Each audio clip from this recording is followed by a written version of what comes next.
네, 안녕하세요. 오늘은 금강반야 바라밀경 제 8번째 시간입니다. 8번째 시간이지만 강의는 제 7분에 대해서 공부를 할 겁니다. 7분은 무득, 무설분입니다. 무득, 무설분이요. 네, 전체적인 내용을 읽어보도록 하겠습니다. 수보리여, 그대의 생각은 어떠한가? 열애가 가장 높고 바른 깨달음을 얻었는가? 열애가 설한 법이 있는가? 수보리가 대답하였습니다. 제가 부처님께서 말씀하신 뜻을 이해하기로는 가장 높고 바른 깨달음이라고 할 만한 정해진 법이 없고 또한 열애께서 설한 단정적인 법도 없습니다. 왜냐하면 열애께서 설한 법은 모두 얻을 수도 없고 설할 수도 없으며 법도 아니고 법 아님도 아니기 때문입니다. 그것은 모든 성현들이 다 무위법 속에서 차이가 있는 까닭입니다. 네, 이것이 무등무설분의 내용입니다. 내용이 길지는 않습니다. 제7분 무득무설분에서 가장 중요하게 생각하는 제가 중요하게 생각하는 구절은 열애 소설법, 개불가치, 불가설, 비법, 비비법입니다. 열애께서 설한 법은 모두 얻을 수도 없고 설할 수도 없으며 법도 아니고 법 아님도 아닙니다. 우리 2분에서 수보리 론자께서 이제 일어나셔서 부처님께 예경을 표한 뒤 질문을 하시죠. 선남자 선녀인 발 아누따라 삼약삼보리, 즉 부처님처럼 가장 높고 올바른 깨달음을 추구하고자 하는, 그렇게 발심한 선남자 선녀인 수행자들이 또는 보살들이 어떻게 하면 수행을 하고 어떻게 살아가야 하고 어떻게 하면 그 마음을 다스릴 수 있는지에 대한 질문을 하십니다. 이에 대해서 열애께서 3분, 4분, 5분에서 말씀을 하십니다. 3분에서는 어떤 말씀을 하시죠? 바로 우리가 알고 있는 아상, 인상, 중생상, 수자상에 대해서 말씀하시면서 보살은 아상, 인상, 중생상, 수자상이 없어야 된다라고 말씀하십니다. 이 아상, 인상, 중생상, 수자상을 한마디로 이야기하면 영원히 사라지지 않는 존재에 대한 믿음을 가지고 있는 겁니다. 영원히 사라지지 않는 존재, 영원성을 가지고 있는 존재에 대해서 상정하는 것이 아상, 인상, 중생상, 수자상입니다. 우리는 그러한 관념으로부터 벗어나야지만 올바른 보살이 될 수 있습니다. 자, 그리고 우리가 보살이, 그리고 부처님께서 어떻게 하셔야 되죠? 대자대비의 마음으로 모든 중생을 보살피십니다.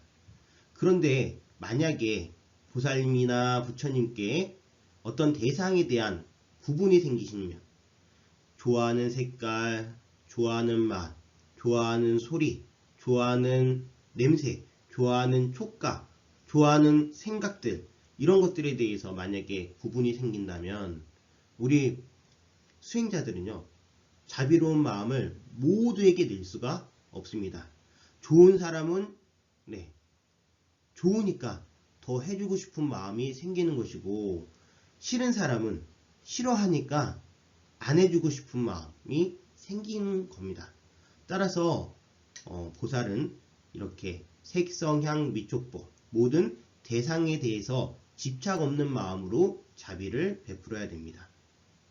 자, 그리고 우리 수행자들은 어떤 수행에 대한 결과치를 바라는 마음으로 신체적 특징 또는 신통, 그리고 또 어떨 때는 깨달음을 얻으면 마치 모든 이의 존경을 받을 것이다 라는 착각에 빠지고 있는 경우도 있습니다.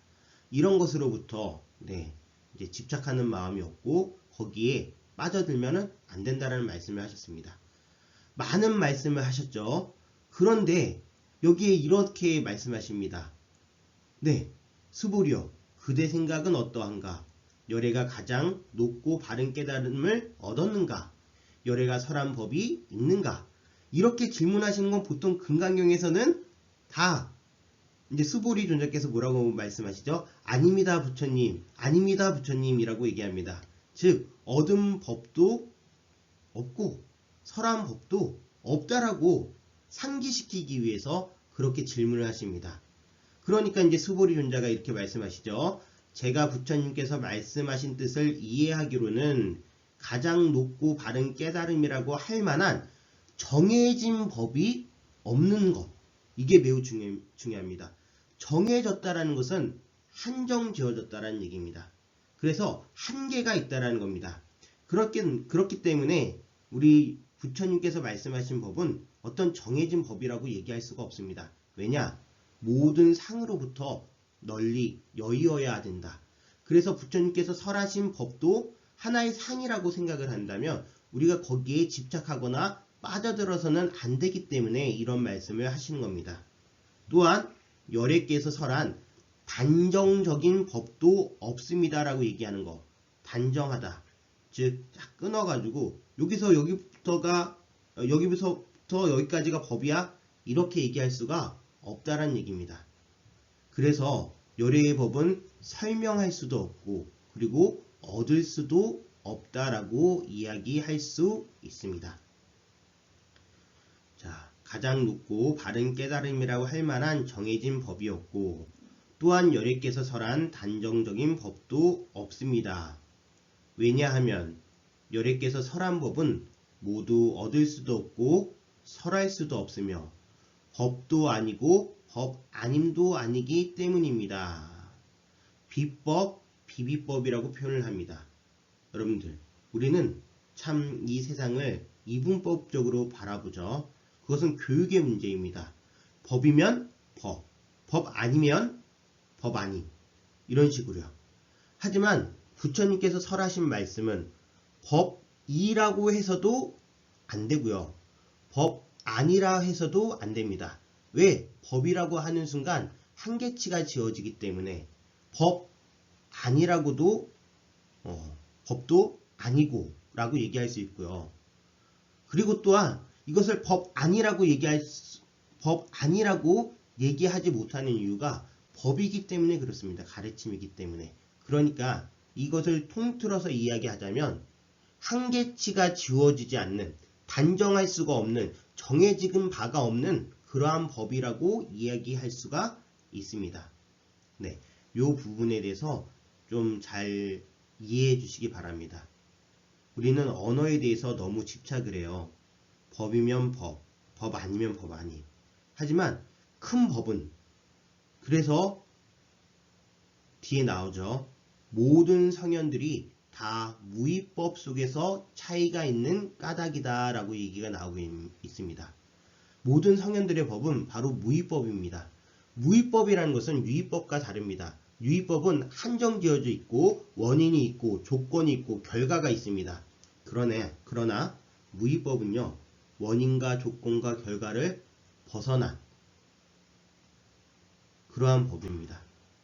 따라서 법도 아니고 법 아님도 아니라고 이야기할 수 있는 부분이 이것입니다. 제7분 무등무설분은요. 솔직히 내용이 짧습니다. 짧은 내용이지만 앞에 우리가 이야기했던 3분, 4분, 5분에서 말씀하신 그 방대한 이야기들을 어떻게 정리하시는 것이냐. 이것조차 뗏목의 비유 기억나시나요? 마치 뗏목처럼 내가 뗏목을 건넜으면 뗏목이 아니죠. 강을 건넜으면 뗏목이 이제는 필요 없는 바와 같이 이 열애께서 설하신 법도 얻을 수가 없을 뿐만이 아니라 거기에 집착해가지고 매여서 다닐 필요가 없다는 얘기입니다. 그렇다고 법을 안 따르라는 얘기는 아니에요. 우리는 분명히 가르침이 필요합니다.